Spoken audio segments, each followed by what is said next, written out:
90.3 FM. My name is Chioma Innocent, and here are the top stories. Zelensky condemns Russia's Christmas Day attack on Ukraine. Dead as fighter jet targeted at Lakurawa bombs Sokoto communities. Ohanes Ndigbo accuses Southeast governors of sabotaging Nnamdi Kanu's release. Police arrest Abuja Catholic priests and church officials over fatal stampede, and the federal 99 billion naira for state house generator fuel in 2025. Details now. Thank you for staying with us. News at 6 begins with Ukrainian President Volodymyr Zelensky saying Russia made a conscious choice by launching a major attack on his country's energy infrastructure. 184 strikes, but gave no figures. Moscow confirmed the attack and said its goal had been achieved. The attack led to power cuts across the country, including in the capital Kyiv, where some residents shouted in metro stations. Russia's defense confirmed its forces had carried out what it called a massive strike on critical energy facilities in Ukraine. This was the 13th major attack on Ukraine's energy sector this year, according to the country's largest private energy company.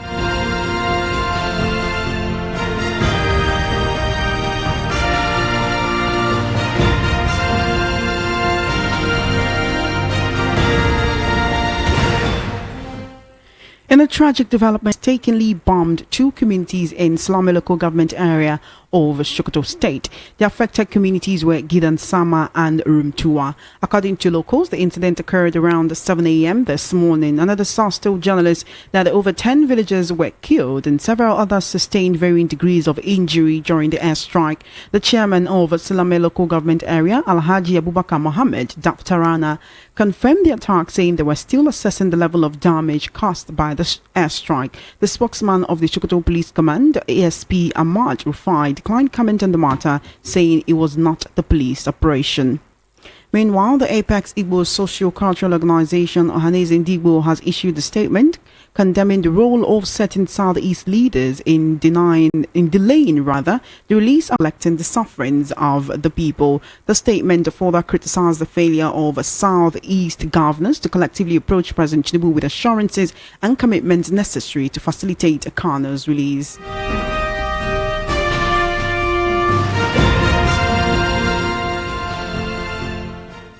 The FCT Police Command has arrested the priest in charge of the Holy Trinity Catholic Church in Maitama, Abuja, where 10 people lost their lives in a stampede during the distribution of free food last Saturday. The Catholic Archbishop of Abuja Diocese, Most Reverend Ignatius Kaigama, who confirmed the arrest of the parish priest, stated that other officials of the church involved in the planning and execution of the ill-fated charity event were also arrested and are being detained by security agents. The arrest of the priest and church officials came on the heels of an order by the Inspector General of Police, RGP Kadiek Betukun, for a thorough investigation into the stampedes that occurred in Abuja, Anambra and Oyo State all in 1 week. Reacting to the arrest and detention of the church officials in his Christmas message today, Reverend Kaigama condemned what he described as the verbal demonization of the Catholic Church by some agents of government in responding to the tragedy at Holy Trinity Catholic Church in Maitama. According to the Archbishop, the detention of the priests and officials of the church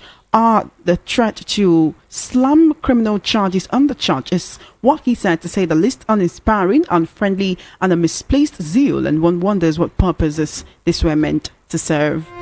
In a recent development, the federal government has set aside 1.99 billion naira to fuel state house generators in 2025, as revealed in the recently proposed budget.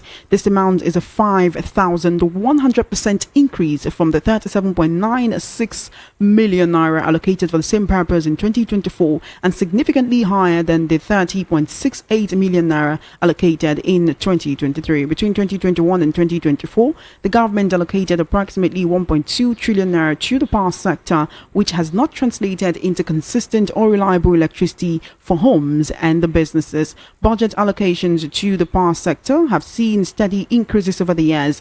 In 2020, 133.479 billion naira was budgeted, rising to 306.23 billion naira by 2022. Despite this, the industry remains fraught with challenges, including inadequate supply, unreliable infrastructure, and high tariffs, which collectively stifle industrial growth and economic economic development. For 2025, the federal government plans to fund the Ministry of Power with 2.09 trillion naira, with 2.08 trillion naira dedicated to capital projects aimed at infrastructure improvement. The Nigerian Association of Chambers of Commerce, Industry, Mines and Agriculture, NACIMA, estimates that businesses in Nigeria lose $29 billion annually due to inadequate power supply.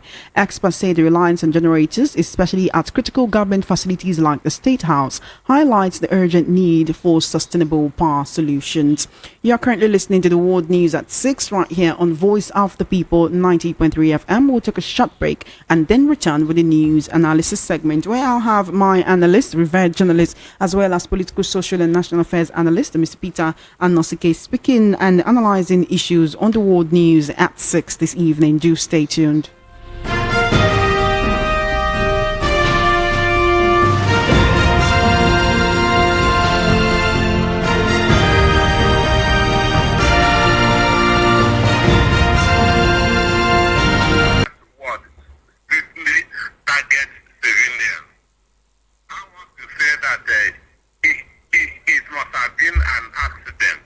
Is faulty, and if that is the case, why hasn't it been fixed before now? For the different times where certain civilians have had to face the brunt of any time that these terrorists are being targeted, we do being punished, but they should be more accurate in their intelligence and in their attack to avoid innocent civilians funding victims. If that is the case, they could at least make the findings of their investigations public and let the people know that so-and-so person has been punished or has been sentenced to imprisonment for the crime or rather the mistake of bombing civilians while pursuing terrorists, instead of actually keeping quiet and making it look as if nothing is being done. Again, this is one too many. For how long would we continue to have incidences or cases whereby civilians are being targeted or civilians are actually suffering for the crime of these bandits when they are being pursued? Well, it is a matter of intelligence and having the right equipment. If you watch what is happening in where Israel is targeting Hamas or Hezbollah, there's always a targeted attack at the enemies. There's always targeted attack at the enemies.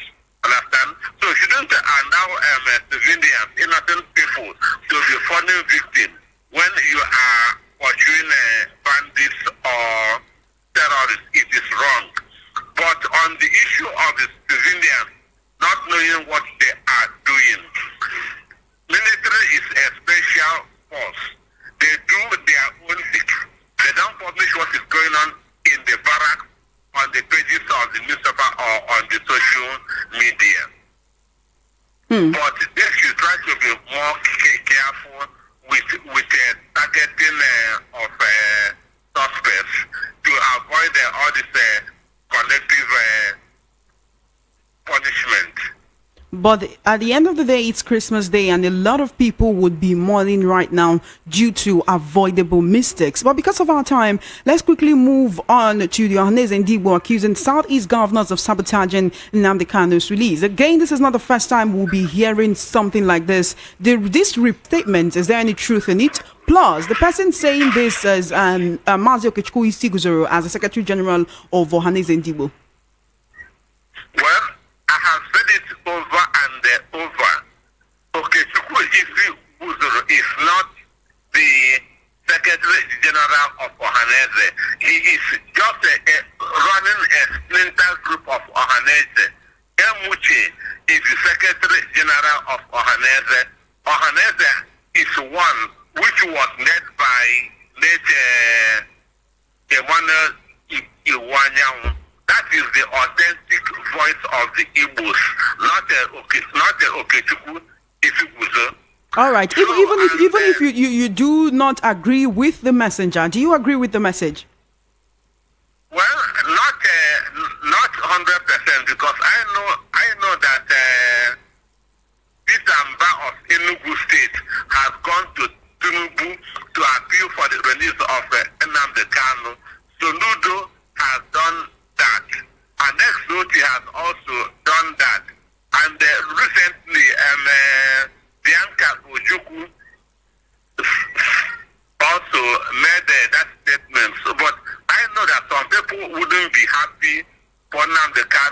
be released because of their political ambition.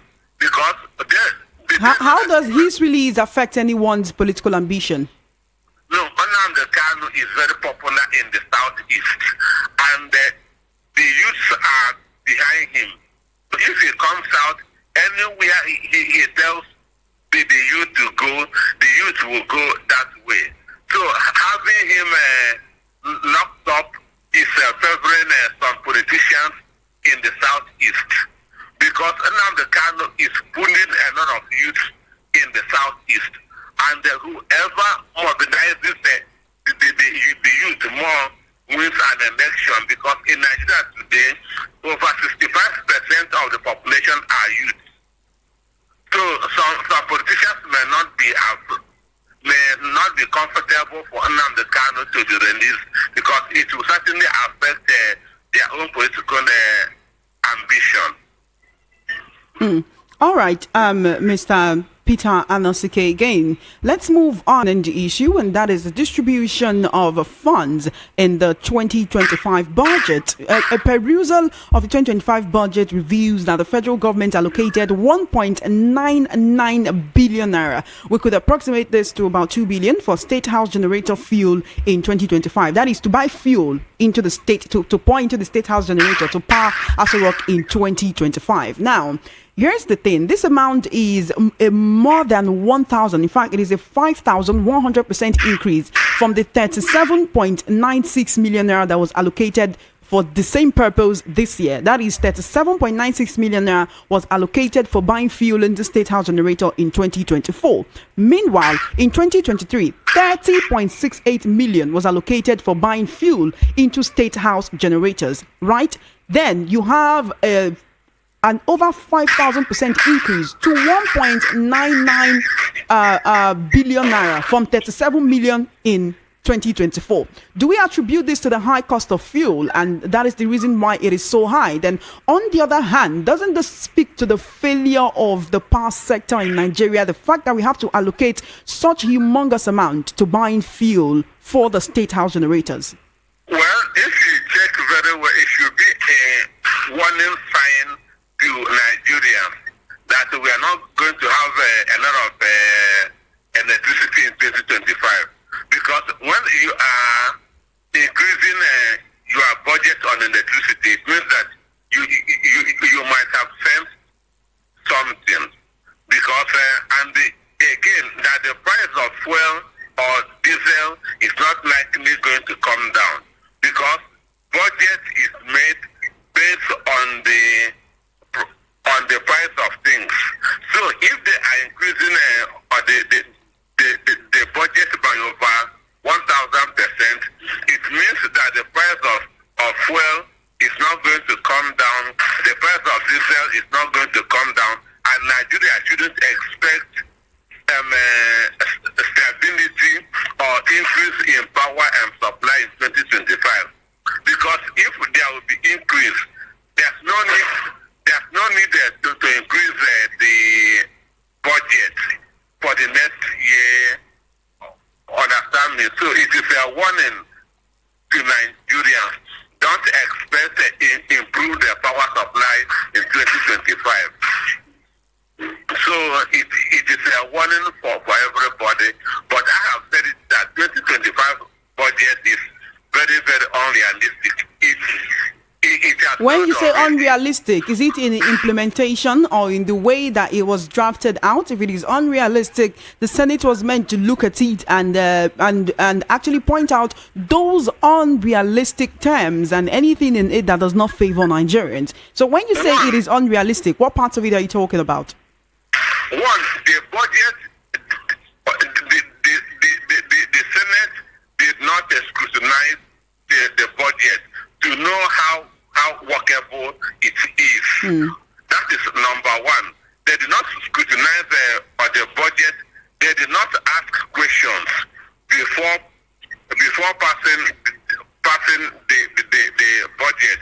One, over 50% of that budget is going to be spent on recurrent expenditure. Understand? And debt servicing. Understand? They are going to also borrow over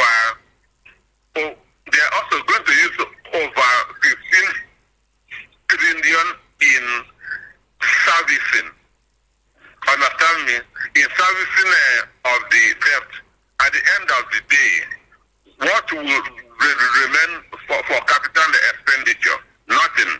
That is why the Minister of Works, Dave Umahi, said that there will be no new roads in 2025 because there's no money for such things. And again, the MDA or the budget is approving new vehicles for them. Budget that has what was also in the 2024 budget. Again, the feeding allowance for the president and the vice president should not be. Understand me? That feeding allowance needs to be cut down by 50%. There's no way president and his family should spend almost 9 billion on feeding. The vice president spending 7 billion on feeding. It doesn't happen. It doesn't happen. So a lot of them are going into superficial things. That's why I say the budget has already failed. Nigerians should not expect anything good from 2025 budget. They may come and say a lot of things, but if it's unrealistic, nothing will come out of it. All right. Just before you go, Mr. Peter Anoske, the police have arrested Catholic priest, the priest in charge of the Holy Trinity Catholic Church in Maitama, Abuja, where about 10 people unfortunately lost their lives in a stampede during the distribution of free food last Saturday. You will recall that the ex-wife of the Oni of Ife, that's Queen Naomi Shilekola, and some other people who were involved in organizing the event in Ibadan, where the stampede first occurred, that saw about 35 children losing their lives, had also been arrested. Right now, earlier, I think it was yesterday, the Muslim Rights Council, that is MURIC, said if these people in Ibadan could be arrested, then the organizers in Abuja and the organizers in Anambra should also be arrested. The question now comes down to, yes, maybe there were not enough measures put in place to curtail the crowd, but has it become a crime to distribute palliatives in Nigeria to try and help the poor and the indigent? Well, what they are trying to do now is to stop people from doing good. Understand? That's exactly because these people had intention of helping the less privileged. They had intention of helping the poor. They never expected the turnout of people, which is a lot of hunger. Understand? So arresting them is sending a very wrong message to philanthropists. Don't help anymore. And this is going to worsen the situation in the country. It means that you don't have to help anymore. Okay, the Catholic Church in Abuja has been doing that on a yearly basis. The guy in Okija, Obi Jackson, have been doing that for many, many years. But this year, because of the level of hunger, more people turned out, which is not their own fault. More people turned out, which is not their. Rather, government is the problem. If people are well fed, there's no way somebody will go 2 miles, 3 miles because of 5,000 naira, or for rice that is not up to 5 kg. Government should be ashamed of themselves. They should be ashamed of themselves, because this is the first time in the history of Nigeria that we are hearing this kind of a thing. It has not happened before now. All right, thank you. Goodluck, Jonathan, it was the immigration recruitment in Abuja that we had of stampede. That's the people who went to look for work. Understand me? They did not go to look for what to eat. So arresting these people is just sending a wrong signal that nobody should be helping anymore. Thank you. Thank you so much, Mr. Peter Anoske, for joining me on the World News at 6. I do appreciate your presence and your input. Do have an amazing evening. Thank you for having me. And enjoy the rest of your Christmas. You have been listening to the World News at 6 right here on Voice of the People 90.3 FM.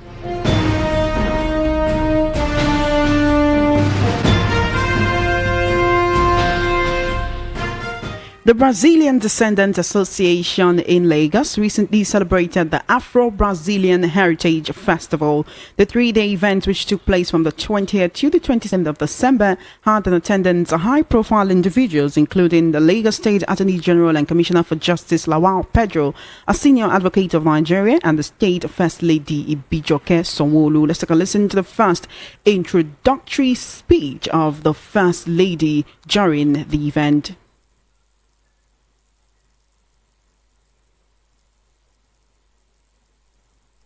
This event is in recognition of the vibrant and enduring legacy of the Afro-Brazilian community in Lagos, with all the colorful displays of art, music, dance, and other cultural expressions. The Afro-Brazilian community is reminding everyone of the richness of our shared heritage and the vital role it plays in shaping our collective identity. The event featured colorful displays of cultural heritage with beautiful costumes at the Tafawa Balewa cricket pitch, Juma prayers at the Brazilian Olosho Mosque, and rounded up with a Thanksgiving service at the Holy Cross Cathedral on Lagos Island. The cultural tourism event, which is held annually in Lagos, is designed to celebrate people of Brazilian heritage resident in Lagos. The First Lady spoke on the essence of the Afro-Brazilian Heritage Festival and how it could foster peace among descendants living in Lagos and other parts of the country. The Afro-Brazilian community has long been an integral part of Lagos, contributing immensely to its cultural tapestry. The influence of this community is evident in our architecture, fashion, cuisine, and social traditions. In her closing remarks, the First Lady felicitated with Lagosians on the 2024 Christmas celebrations and conveyed greetings from Governor Babajide Sanwo-Olu. This spirit of inclusivity being showcased today is central to the vision of our administration for a greater Lagos, a Lagos where every culture is valued and every voice is heard. Your governor, Mr. Talk and Do, Mr. Blue Line, Mr. Babajide Olushola Aduragbe Sanwo-Olu, is very much aware of this celebration, and he sends his greetings through me to you to wish you a Merry Christmas and a prosperous New Year ahead. Well, that's it on the world news at 6. Just before we wrap up, we'll take a look at the top stories again. You heard that Zelensky has condemned Russia's Christmas Day attack on Ukraine. Many feared there as fighter jet targeted at Lakurawa bombs Sokoto communities. Ohanes Ndigbo accuses Southeast governors of sabotaging Nnamdi Kanu's release. Police arrest Abuja Catholic priest and church officials over fatal stampede. And the federal government allocates 1.99 billion naira for state house generator fuel in 2025. And that is a wrap on the world news at 6. My name is Chioma Innocent. Please follow our social media handles at VOP903FM. For coverage of your live event and brand news mentioned in our news bulletins, do send a mail to news@voiceofthepeople.ng. Good evening, thank you for listening, and Merry Christmas.